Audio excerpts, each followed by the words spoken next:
Hi friends, welcome to Orange Kitchen. இன்னைக்கு நம்ம வீடியோல சூப்பரான தட்டைப்பயிர் குழம்பு எப்படி பண்றதுன்னு பார்க்க போலாம். இப்போ இந்த மாதிரி நீங்க தட்டைப்பயிர் குழம்பு வச்சீங்க அப்படின்னா ரொம்பவே டேஸ்டா இருக்கும். அதுக்கு நீங்க ஃபர்ஸ்ட் அரைக்கிறதுக்கு எடுத்துக்கங்க. நான் ஒரு 2 பெரிய வெங்காயம் எடுத்திருக்கேன். அதை நான் மீடியம் சைஸா கட் பண்ணி எடுத்து வச்சிருக்கேன். ரொம்ப சின்னதாவும் இல்லாம பெருசாவும் இல்லாம. இதை நல்லா வதக்கி எடுத்துக்கங்க. இது லைட்டா கலர் சேஞ்ச் ஆனதும் நம்ம ஸ்டாப் பண்ணிக்கலாம். ஏன்னா இதை நம்ம அரைக்கிறதுக்கு தான் எடுக்க போறோம். இது கூட நீங்க தேங்காய் வந்து குழம்பு உங்களுக்கு எவ்வளோ தேவையோ அந்த அளவுக்கு எடுக்கலாம்.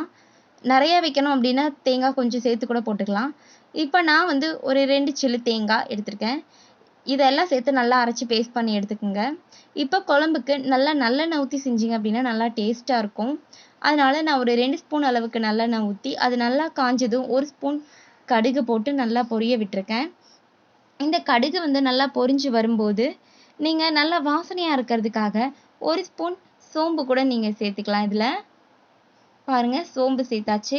இது நல்லா பொரிஞ்சு வந்ததுமே நல்லா ஃப்ரெஷ்ஷாக இருக்கிற ஒரு கொத்து கருவேப்பிலை இதில் சேர்த்துக்குங்க. நல்லா வாசனையாக இருக்கும். அது கூட நான் தோல் நீக்கி எடுத்து வச்சிருக்கிற சின்ன வெங்காயம் ஒரு 5-6 சின்ன வெங்காயம் எடுத்திருக்கேன். அதையும் வெள்ளைப்பூண்டு 3 பூண்டு பெரிய பூண்டு எடுத்திருக்கேன். அதையும் இதில் சேர்த்து நான் நல்லா வதக்கி விடுறேன். பாருங்க, இது கொஞ்சம் லைட்டாக வதங்கினதும் நம்ம என்ன பண்ணணும் அப்படின்னா ஒரு மீடியம் சைஸ் தக்காளி எடுத்துக்கலாங்க.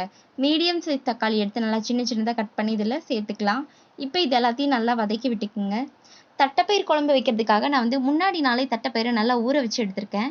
நைட்டே நான் ஊற வச்சுட்டேன். அது காலையில் வரைக்கும் நல்லா ஊறி நல்லா சூப்பராக நசுங்கிற அளவுக்கு ஊறி வந்திருக்கு.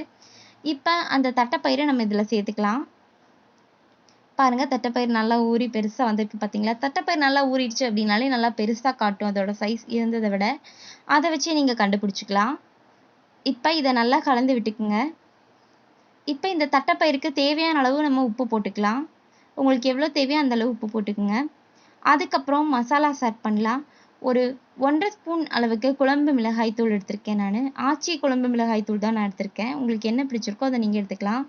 அதுக்கப்புறம் காரத்துக்கு ஏற்ற மாதிரி நம்ம மிளகாய் தூள் வந்து ஒரு ஸ்பூன் எடுத்துக்கலாம். அதுக்கப்புறம் குழம்பு நல்லா திக்காக வர்றதுக்காக நான் மல்லித்தூள் எடுத்துருக்கேன். மல்லித்தூள் ஒரு 1.5 ஸ்பூன்லேருந்து 2 ஸ்பூன் அளவு கூட எடுத்துக்கலாம், பிரச்சனை இல்லை. நான் ஒரு 1.5 ஸ்பூன் அளவுக்கு எடுத்திருக்கேன். பாருங்க, இந்த மசாலாஸ் எல்லாம் நம்ம சேர்த்தாச்சு. இப்போ இது எல்லாத்தையும் நல்லா கலந்து விடலாம். இந்த மசாலா வந்து எல்லா பக்கமும் நல்லா பிடிச்சு வரட்டும் இந்த தட்டைப்பயிரில். பாருங்க, இந்த மாதிரி எல்லா பக்கமும் கலந்து விட்டுக்கலாம். நீங்கள் ஆல்ரெடி நல்லா அந்த வெங்காயமும் தேங்காயும் நல்லா அரைச்சி பேஸ்ட் பண்ணி எடுத்து வச்சுருப்பீங்க. அந்த வெங்காயமும் தேங்காயும் இது நல்லா வதங்கினதும் நம்ம சேர்த்துக்கலாம். ஒரு 2 மினிட்ஸ் இந்த மாதிரி நீங்கள் வதக்குனீங்க அப்படின்னா நல்லா அந்த மசாலாஸ் வந்து எண்ணெயில் கொஞ்சம் நல்லா இதாகி வரும். அதுக்காக தான் நம்ம வதக்குறது. இப்போ நம்ம அரைச்சி வச்சிருக்கிற மசாலாவை இதில் சேர்த்து அதையும் சேர்த்து நல்லா கலந்து விட்டுக்கலாம். பாருங்க, கொஞ்சம் நல்லா தண்ணி கூட நீங்கள் ஊற்றிக்கிங்க. இது நல்லா வேக வைக்கிற அளவுக்கு தேவையான அளவு நீங்கள் தண்ணி ஊற்றிக்கலாம். தட்டைப்பயிர் நல்லா வெந்து வரணும்னா நல்லா தண்ணி ஊற்றி வேக வச்சோம் அப்படின்னா தான் நல்லா வெந்து வரும். இப்போ நீங்கள் 1 ஸ்பூன் அளவுக்கு இதில் மஞ்சள் பொடி போட்டிங்க அப்படின்னா ரொம்பவே கலர்ஃபுல்லாக இருக்கும். நல்லா மஞ்சள் பொடியும் போட்டு இதை நல்லா கலந்து விட்டுக்குங்க. பாருங்க, நல்லா திக்காக இருக்குது குழம்பு நம்ம தண்ணி ஊற்றி. அதனால் இன்னும் கொஞ்சம் கூட நீங்கள் தண்ணி சேர்த்துக்கலாம். நல்லா ஒரு செம்பு தண்ணி ஊற்றி நல்லா இதை வேக வச்சுக்கலாம். இந்த தட்டைப்பயிறு நல்லா வெந்து இதோட உப்பு காரெல்லாம் பிடிச்சி வரணும். இதுக்கப்புறம் நீங்கள் கொஞ்சமாக பெருங்காயத்தூள் எடுத்துக்கோங்க. இப்போ இதை நல்லா கொதிக்க விட்டு கொஞ்சம் நேரம் கழித்து நல்லா வெந்ததுக்கப்புறம் பயிர் வெந்ததுக்கப்புறம் நல்லா கொஞ்சம் ஒரு லெமன் சைஸ் புளியை பிழிஞ்சு விட்டீங்க அப்படின்னா குழம்பு நல்லா புளிப்பாக டேஸ்ட்டாக வந்துடுங்க. பாருங்கள், இந்த புளி கொஞ்சம் நல்லா ஒரு கொதி வெந்ததுக்கப்புறம் நல்லா கொதிக்க வச்சுட்டு அதுக்கப்புறம் இறக்குனீங்க அப்படின்னா சூப்பரான தட்டைப்பயிர் குழம்பு ரெடி ஆகிடும்.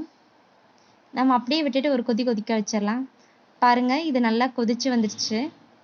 இந்த ஸ்டேஜில் நீங்கள் இறக்குனீங்க அப்படின்னா கரெக்டாக இருக்கும். பாருங்கள், தட்டைப்பயிர் குழம்பு பார்க்கவே சூப்பராக இருக்குது. இதை நீங்கள் சாதத்தோடு வச்சு சாப்பிடும்போது ரொம்ப டேஸ்ட்டாக இருக்கும். உங்களுக்கு பிடிச்சிருந்துச்சுன்னா கமெண்ட்டில் சொல்லுங்கள். Thank you friends.